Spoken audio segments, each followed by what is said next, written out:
Kemm il-kap tal-Oppożizzjoni Joseph Muscat kif ukoll il-Prim Ministru Laurence Gonzi qed jaqblu li għandu jkun hemm distinzjoni bejn il-każ tal-imħallef Ray Pace u l-każ tal-imħallef Lino Farrugia Sacco. Il-ġimgħa filgħodu l-kap tal-Oppożizzjoni Joseph Muscat qal li hu mhuwiex se jikkummenta dwar il-każ personali tal-imħallef Raymond Pace biex il-każ ma jiġix preġudikat.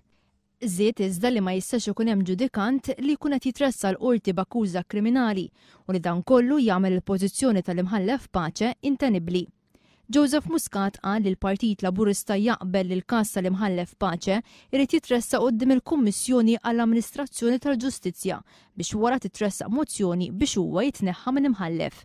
Biss naħseb li s-sinjal huwa ċar illi hemm iż-żewġ terzi tal-Kamra b'mod ċar illi jekk mhux ħadd ittieħed azzjoni lesti li nieħdu azzjoni aħna.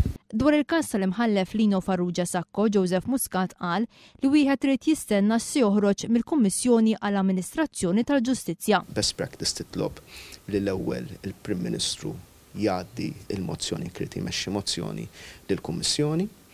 Jekk il-Kummissjoni mbagħad il-Kummissjoni tiddiskutija, il-Kummissjoni tagħti parir, aħna li qegħdin ngħidu li l-parir li ħadd il-Kummissjoni ħanimxu fuqha, mhux kwestjoni ta' free vote, ġifieri aħna ħanimxu fuq il-parir li ħatati il-Kummissjoni.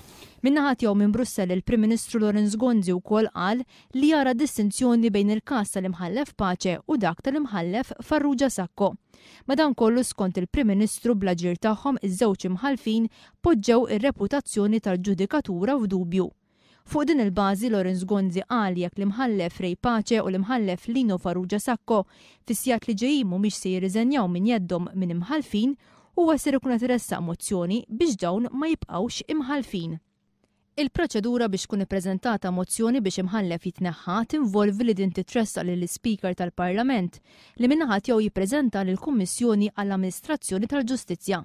Min-naħa tagħha l-Kummissjoni tinvestiga l-każ wara bibien magħluqa u tagħti l-possibilità lill-imħallef involut biex jiddefendi l-pożizzjoni tiegħu. Wara li tlesti r-rapport tagħha l-Kummissjoni tgħaddih lill-Speaker bilan li l-Parlament jew jipproċedi bil-mozzjoni jew ma jieħu l-ebda azzjoni.